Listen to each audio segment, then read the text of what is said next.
안녕하세요. 맥킨의 지혜투자 클럽입니다. HLB 경쟁사 에자일 엔비바가 2022년도에 이제 2조 매출이 나왔다는 소식인데요. 올해 리보세라님 NDA 허가 관련된 어떤 기대감이 높아지고 있습니다.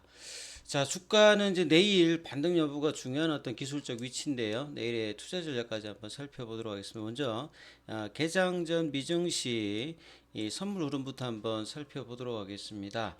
지난 한 주가 올해 들어서는 이제 그 월가에서 가장 안 좋은 어떤 한 주인데요. 자, 지금 나스닥 선물 같은 경우 0.93% 반등세 흐름이 나타나고 있죠. 선물 쪽에서는 리테일 어닝 뭐 소매 지표라든지 이런 부분들 발표를 앞두고 원체 이제 1월달 지표들이 뭐 소비 지표라든지 물가 지표들이 좀 높게 나오다 보니까 3월달에 빅스텝 관련된 우려감이 나오면서 이 미국의 어떤 채권 금리도 올라가고 달러 강세의 흐름들이 국내 시장에도 외국인 수급하고 연결된 어떤 고리죠. 다우 선물과 S&P 선물 같은 0.68, 0.75% 일단 반등세 흐름이 일단 나타나고 있는 것들이 일단은 가장 중요할 것 같습니다. 오늘 시장 국내 시장 전반적으로 보면 이런 어떤 이제 수급상에서 이 원달러 환율 자체가 올해 들어서 최고죠. 1320원대까지 올라오면서 외국인들이 이제 거래소에서 3천억대 이상 매도를 하면서 이제 장중에는 코스피가 2400선이 살짝 이탈이 되었습니다. 5장에 다시 또 2400선 위로 살짝 올라왔는데요. 이 코스닥 쪽에서는 소폭의 어떤 순매수, 선물 쪽에서는 매도. 기관 쪽에서는 이제 금융투자, 정거사 중심으로 일단 매도가 나왔고요. 개인들은 양시장에서 일단 매수권 했습니다. 전체 등락 종목 수에 보면 하락 종목 수가 한 2배 이상 어떤 많은 흐름들을 보였죠. HLB 관련되는 부분들은 지난주에 강력한 상한가를 내고 그 뒤로는 다시 내려와서 결국 상한가의 어떤 시초가 부근까지 지금 주가 흐름들이 이제 있는 상태입니다. 그래서 20일 이평선 부근 정도에 있는데요. 결국 34,000원대 윗단의 박스권 이제 4만원대 여기 중위값 36,000원을 못 지켰기 때문에 그러면 이제 뭐 33,000원, 3만원 요런 게 이제 다음 자리인데요. 오늘 이제 33,000원 라인에서도 지금 이제 1,200원 빠져서 시간에는 한 100원 정도 올랐습니다만 그래서 이제 그 밑단에 어떤 이제 그 박스권이 34,000원, 3만원대다. 그러면 이제 중위값이 32,000원이죠. 그래서 32,000원, 33,000원 정도가 이 잡혀지면서 이제 양봉이 나와야 되고요. 한 5거래일 정도 조정을 받았기 때문에 이런 부분들이 이제 양봉이 나와줘야 단기 양봉을 내면서 추세를 바꾸었던 파라볼릭 자도 유지되면서 다시 이 5일선 부분의 어떤 회복이라든지 3만 4천원대 위로 가는 어떤 흐름들이 나와야 다시 위로 갈 수 있는 어떤 방향성을 만들 수 있습니다. 그리고 주가가 강력하게 양봉의 거래량이 나고 난 다음에 이어지는 어떤 흐름이 나와야 되는데 거래량은 뭐 줄였습니다만 이 거래량이 부진해도 주가가 이제 과거에 이 기간 조정을 하면서 내려오는 속성들을 몇 년 동안 보였기 때문에 지지 흐름들을 확인하는 흐름이 중요한데요. 결과적으로 보면 이제 이 프로그램이라 이런 부분들이 지난주 월요일 화요일 정도까지만 수급이 아주 그 쇼커버링의 흐름이 나왔고 이 부분들이 이어지지는 않고 있죠. 그래서 오늘은 장중에는 일단 프로그램 매수세가 들어왔고 외국인들 현물에서는 좀 이제 사는 흐름들이 좀 보였죠. 그래서 전반적인 어떤 수급을 보시게 되면 큰 어떤 거래량이 없는 상태에서 이전의 어떤 저기 상한가 이전의 어떤 거래량 흐름으로 조금 이제 해기가 되는 어떤 흐름을 보였죠. 그래서 뭐 생명과학이라든지 제약이라든지 글로벌 테라피틱스 유독 이제 PSMC 정도만 이 HLB 그 쪽 관련해서 강한 흐름으로 급등 이후에 조정 다시 또 재차 상승 흐름들을 보면서 작년에 이제 노토스의 흐름하고 비슷한 흐름들을 보여주고 있습니다. 이게 이제 다분히 시가총액이 작기 때문에 벌어지는 부분이 있는데요. 기사 부분을 좀 한번 살펴보면 이 중요한 기사가 이제 지난 주말에 좀 나왔던 기사인데요. 사실 이제 이건 기전에 관련되는 부분입니다만 시장 항암제 라인에서 어떤 위치가 중요한지를 알기 때문에 상당히 좀 의미 있는 어떤 기사입니다. 자, 신생혈관 저해제 처방 연구가 다시 활발해진 이유에 대한 어떤 코멘트인데요. 보통 이제 항암제 라인이 어, 세포독성 항암제 라인이 이제 전신을 대상으로 뭐 이 정상세포든 암세포든 이 특이점이 없이 이제 무차별적으로 이 성장이 빠른 어떤 세포들을 타격을 한다라고 하면 표적 항암제가 사실은 이제 2000년 초반에 글리백이 이제 노바티스가 나오면서 표적 항암제 관련되는 부분들이 급성장하고 연구가 많아졌죠. 지금까지도 이제 이런 부분들이 활발하게 되는데 그게 이제 항체 치료제 형태로 세포막 외부에 이제 타켓을 하는 경우가 있고요. 그 다음에 이제 세포막 내부 쪽에서의 이제 신생 티로신키나제 억제제 이런 부분들을 이제 하면서 이제 표적 항암제가 이제 두 군데서 이제 발달하죠. 그러다가 이제 2015년도 위에 이제 면역 항암제라고 하는 3세대 부분, 그러니까 표적 항암제가 이제 항체 치료제든 이제 저분자 물질, 항물질이든 이게 좀 타켓을 하기 때문에 기존보다는 이제 뭐 부작용이 작다든지 이런 부분이 있습니다만 이제 내성이 좀 생기기 때문에 시간이 지나고 나면 또 이제 다른 처방을 해야 된다는데 완치가 좀 안 되는 어떤 부분들이 있거든요. 근데 면역 항암제가 이제 3세대로 나오면서 기존에 몸 안에 있는 이 면역 세포를 이용해 가지고 하는데 이게 완치가 나오다 보니까 사실 2015년도 이후에는 면역 항암제 쪽에 어떤 관심이 굉장히 이제 높아져 있는 상태였죠. 그러다 보니까 표적 항암제에 이제 타켓을 하는 어떤 이제 여러 가지 부분 중에서 신생혈관 이제 저해제, 배제표 관련되는 부분의 어떤 이 부분들이 좀 줄다가 다시 늘어나는 어떤 부분이 생겼습니다. 왜냐하면 이제 면역 항암제 같은 경우에는 이 그 면역 항암제가 이제 출현했고 난 다음에 상당히 호응을 얻었는데 인체의 면역 세포를 활성해 가지고 암을 치료하는데 이 암이 이제 그 종양 미세 환경이라는 걸 만들죠. 일종의 이제 방어막을 이제 치는데 이러다 보니까 면역 항암제의 어떤 기능들이 좀 이제 낮아지면서 반응률이 낮은데 이런 어떤 상황을 높일 수 있는 주요한 파트너로서 이 이제 신생혈관 뭐 저해제라든 이런 이제 아까 말씀드렸던 표적 항암제가 이 파트너로서 이제 부상을 다시 하면서 이 특히나 이제 베제프 관련되는 이 저해제 매출 시장도 작년에 이제 2012년도 대비해서는 많이 좀 올라갔던 어떤 부분이죠.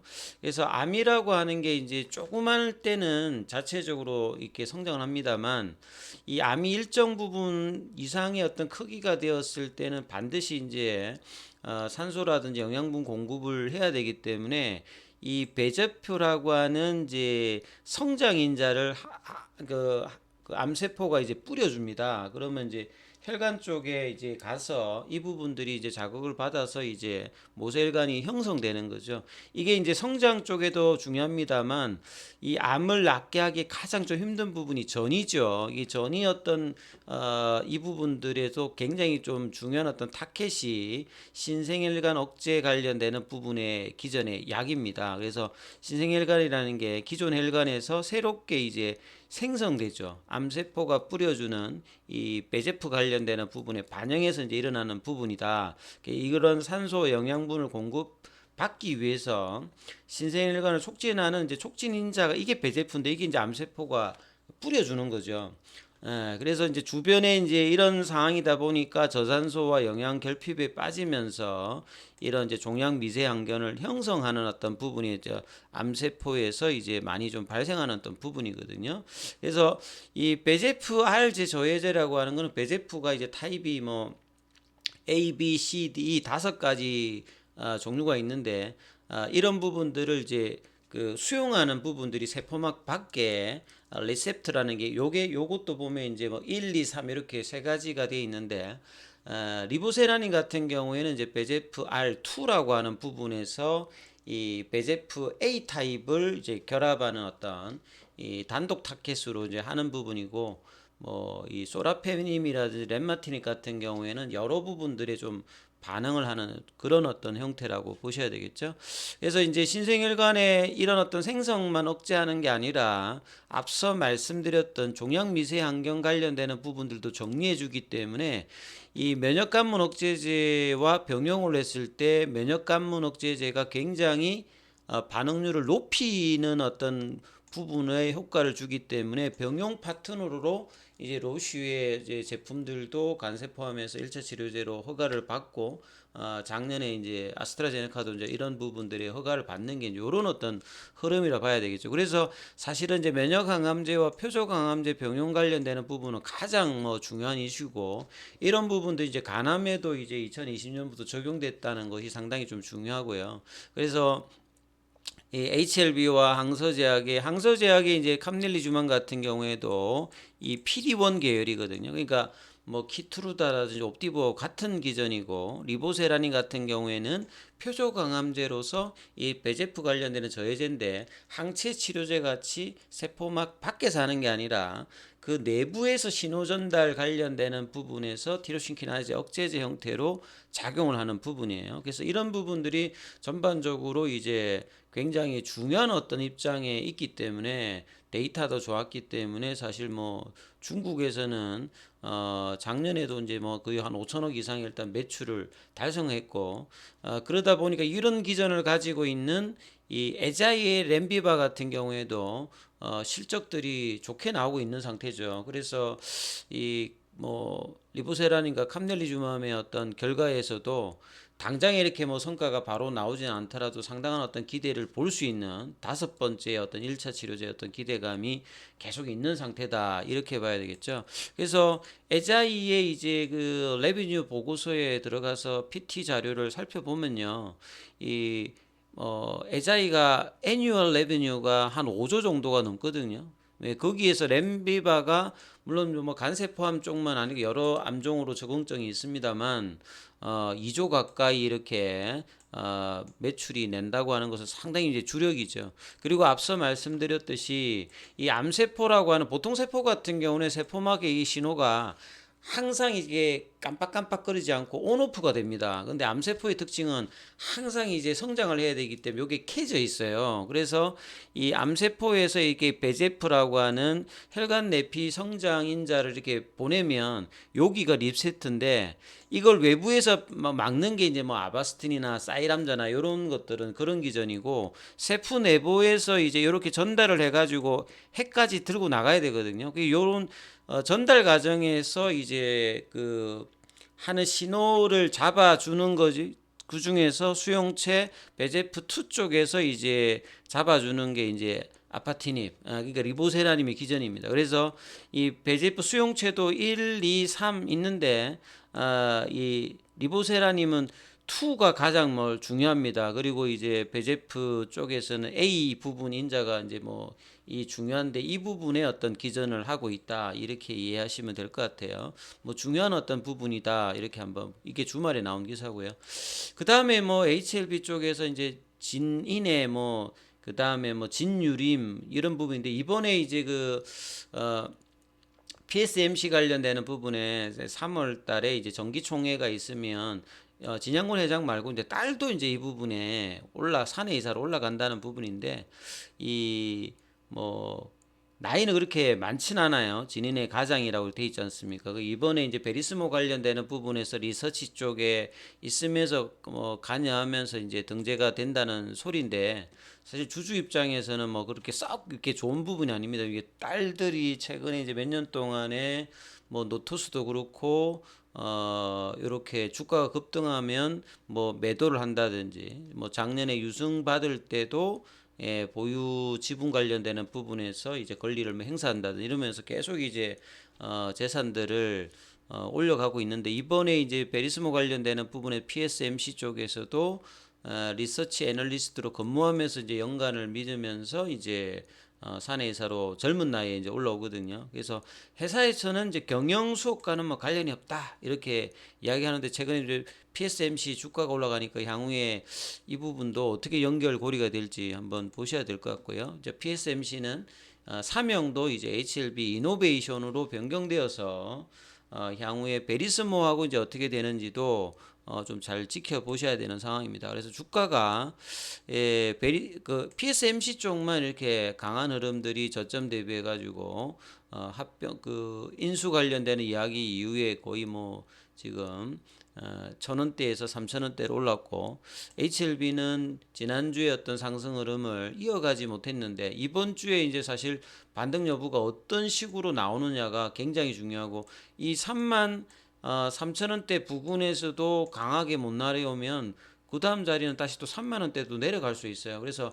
이번 주에는 힘없이 내려가면 안 되는 굉장히 중요한 3월 1일에 뭐 쉬는 날이 있습니다만, 그 부분 빼도 이제 화요일, 목요일, 금요일의 어떤 주가 3일 동안의 흐름이 굉장히 중요하기 때문에요. 이번 좀 참조하시면서 대응 전략 삼아보시기 바랍니다. 여기까지 하겠습니다.